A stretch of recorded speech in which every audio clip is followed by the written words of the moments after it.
BBA, BCA, BCom Computers. 100% placement guarantee. I create Degree College, Kukatpalli, Hyderabad. నమస్తే రమ్మగారు. నమస్తే G. రమ్మగారు, ప్రతిరోజు మనం చాలా పనులు చేస్తూ ఉంటాం. మనం చేసే ప్రతి పని మనకు నచ్చుతుంది, కరెక్టే అనుకుంటాం కూడాను. కానీ కొన్ని సందర్భాల్లో చాలా గర్వంగా ఫీల్ అవుతాం. బా, ఇది కదా పని అంటే, నేను చేశాను అని. ఇలా ప్రతిరోజు అలాంటి సందర్భం రావాలా? అలాంటి సందర్భం రావాలంటే ఎలా ఉండాలి? అంటే ప్రతిరోజు మనకి మనం గర్వపడేలాంటి పనులు చేయగలుగుతామా? అలా చేయాలంటే ఎట్లా? అంటే ఈ గర్వపడ్డం ఎలాంటిది? కొంతమంది పాజిటివ్గా గర్వపడతారు, అంతే కదా రమ్మగారు. కొంతమంది నెగిటివ్ విషయాలు బాగా చేశాను వీళ్ళకి శాస్తి, అప్పుడు కూడా గర్వపడతారు. అసలు నెగిటివిటీ వద్దు రమ్మగారు, తీసేద్దాం. మనం పాజిటివ్ గానే ఆలోచిద్దాం. ఉదయం పొద్దున్నే లేస్తే రోజు కంటే ఒక అరగంట పొద్దు, అబ్బా శబాష్ అర్లీగా లేచాను ఇవాళ, నేను చాలా పని చేయొచ్చు అని సంతోషపడతాం. రైట్. తొందరగా లేచి చకచక, అబ్బా ఇవాళ చాలా స్పీడ్గా పని చేసేసాను, బోల్డ్ పనులు అయిపోయినాయి, ఇంకా మనం అక్కడికి వెళ్ళచ్చు ఇక్కడికి వెళ్ళచ్చు, శబాష్ వెరీ గుడ్. మనం ప్రైజ్ చేసుకోవటం. ఏదైనా చక్కగా మంచి చీర కట్టడం, శుభ్రంగా చక్కగా తయారయ్యాం, హే సూపర్ భలే ఉన్నావు నువ్వు అని మనకి మనమే కితాబిచ్చుకోవచ్చు. ఇన్ టైం ప్రాపర్గా పనిచేసినప్పుడు మనం శభాష్ అనుకోవచ్చు. ఇంట్లో గొడవ రాకుండా ప్రశాంతంగా ఉంచగలిగినప్పుడు శభాష్ అనుకోవచ్చు. ఓ వంట బాగా కుదిరితే శభాష్ అనుకోవచ్చు. ఓ వర్క్ బాగా చేస్తే శభాష్ అనుకోవచ్చు. టైం ప్రకారం ప్రాపర్గా చక్కగా ఇతరులతోటి పొగడబడేలాంటి అవకాశం వచ్చినప్పుడల్లా మనల్ని మనం శభాష్ అనుకోవచ్చు. చాలా తక్కువ మంది అనుకుంటారు జయ. మనకెప్పుడు కూడా పొగడ్ట బయట నుంచి రావాలి. నువ్వు భలే బాగున్నావు అనాలి ఎవరైనా. నీ డ్రెస్ ఎంత బాగుంది, భలే ఉందో ఈ శారీ ఎక్కడ తెచ్చారు? రామ్గారి చీరలు మరీ బాగుంటాయి, బాగుంటారు, లేదా బాగా సెలెక్ట్ చేసుకుంటారు. మీ చీర మీకు ఎంత బాగానో సూట్ అయింది. ఇది నాకు నేను అనుకోవటం కంటే ఎవరైనా అంటేనే బాగుంటుంది ఎప్పుడు కూడా. మీరు ఆలోచించండి, అవునా కాదా? ఇది ఎవరికి వాళ్ళకి ఒక క్వశ్చన్. మిమ్మల్ని చూసి మీరు సంతోషిస్తారా? ఇతరులు మెచ్చుకుంటే మీకు సంతోషం కలుగుతుందా? అంటే నేను అడిగింది ఏంటి అంటే రమ్మగారు, నా ఫీల్ సంతోషము శభాష్ కాదు, గర్వపడటం. అంటే వాళ్ళు ఎవరికో ఏదో చేశాను, నా వల్ల ఒకరు ఈ రోజు బాగున్నారు, లేదా ఒకరు చదువుకోగలిగారు, ఒకరికి ఎగ్జామ్ రాశారు, వాళ్ళ లైఫ్ సెటిల్ అయ్యి, ఒక చిన్న విషయం చాలు కదా. అలా నేను అనేది నా ఉద్దేశం అది. ఇప్పుడు ఈ గర్వపడడానికి అంత పెద్ద అచీవ్మెంటే అక్కర్లేదు. చిన్నది వంట బాగా చేసినా కూడా గర్వపడచ్చమ్మా. చిన్నప్పటి నుంచి అంతే నేను. ప్రతి వాళ్ళు అద్భుతాలు అచీవ్ చేస్తారా జయ? చెప్పు. అలా చేయటానికి ప్రయత్నం చేయొద్దంటారా? చెయ్యొద్దా అంటే చేస్తే చేస్తారు, కుదురుతాయి కొంతమందికి. కొంతమంది ఏం చేసినా అడ్వర్స్గా ఐసొస్తుంది, సరిగ్గా కుదరదు. బాగా చేద్దాం అనుకుంటే వినాయకం ప్రకుర్వాణో రచయామాస వానరహ. ఏమిటి, వినాయకుడిని చేద్దాం అనుకుంటే కోతి బొమ్మ తయారైంది. ఏం చేస్తాము? ఏం చేయలేం కదా. చిన్న చిన్న విషయాల్లో మనల్ని చూసి మనం గర్వపడచ్చు. మనం చూసి మన అమ్మ, మన అక్కయ్యలు, మన నాన్న, మన భర్త, లేదా మన పిల్లలు, మన అత్తగారు, మన స్నేహితులు, మన కంపెనీ, మనం ఎక్కడ పని, వాళ్ళు గర్వపడేలాగా ఉండాలి. ప్రౌడ్ ఆఫ్ యూ అనాలి. మనకి మనం అంటే మీరు అన్నట్లుగా ఈ చిన్న చితక పనులు చేసుకొని మనం మురిసిపోతాం. మనం చేసిన పెద్ద పని ఎదుటి వారికి గుర్తింపు పొందబడితే వాళ్ళు నీ వల్ల నువ్వు మా కుటుంబానికే గర్వకారణంగా ఉన్నావు అనిపించుకోగలిగితే అది కదా అచీవ్మెంట్. అదే అచీవ్మెంట్.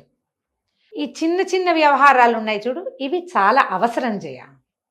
ఒక మనిషి జీవితంలో ముందుకెళ్ళాలంటే చిన్న చిన్న సంతోషాలు, చిన్న ఆనందాలు, సెల్ఫ్ కేర్, తనని తను చూసుకోవటం, తనని తను ప్రైజ్ చేసుకోవటం, నన్ను నేను పొగుడుకోవటం. ఏదైనా అఫెండ్ అయ్యే పరిస్థితి వచ్చినా ఏం కాదు పర్వాలేదు ఇలా జరుగుతూ ఉంటాయి. కానీ మనని మనం కూడా తీసుకుని ముందుకు తీసుకెళ్ళాలి. అప్పుడు మనం గర్వపడే రోజు వస్తుంది ఒకటి. నువ్వు చిన్న చిన్న వాటికి కుదేలైపోతావు, అవతల వాళ్ళ మెప్పు పొందలేకపోతే బాధపడతావు, నుంచుంటావు, ఇక్కడే కూర్చుంటావు, తర్వాత చతికిలు పెడతావు. మనకు ప్రధానంగా కావాల్సింది ఏంటంటే చిన్న చిన్న విషయాల్లో అయినా మనని మనం సొంతాన్ని సంతోష పెట్టుకోవాలి. ఆత్మసంతృప్తి అంటాం, ఉందా ఆ పదం?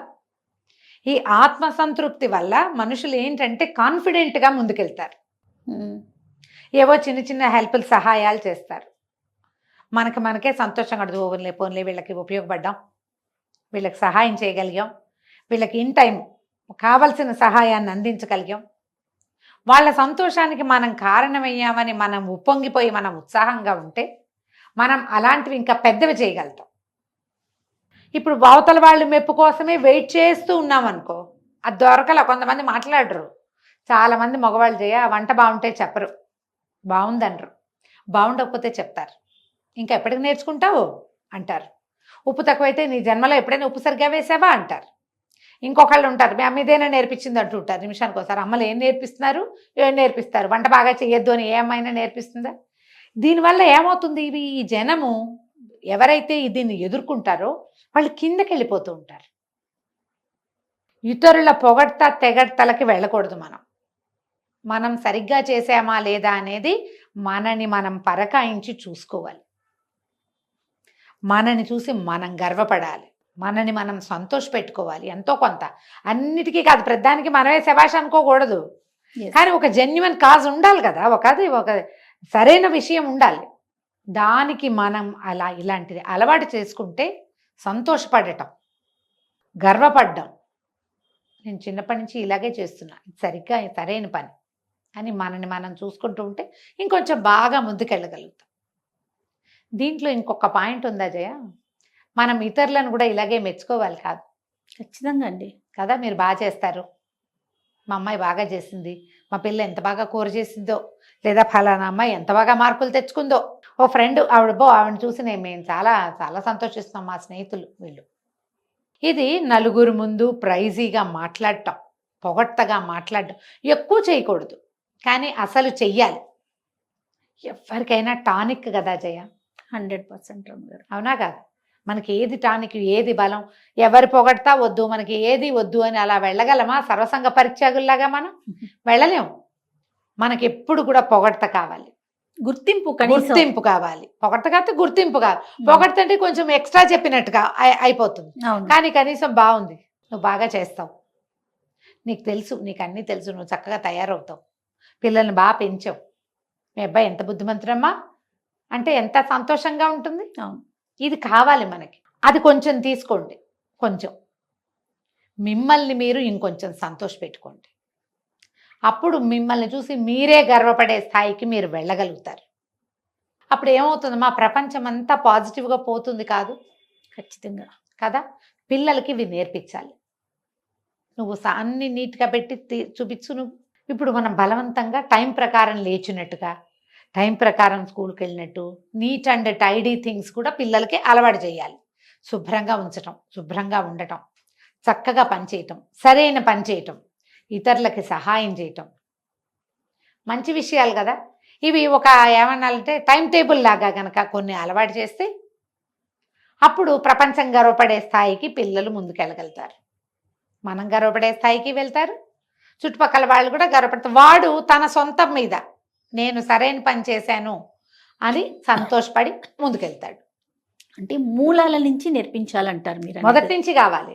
సడన్ గా ఎట్లా వస్తాయి జయ? ఏవైనా సినిమాటిక్ గా చూడు, ఏవి రావు. అవి మాట్లాడుకోవటానికి బాగుంటాయి.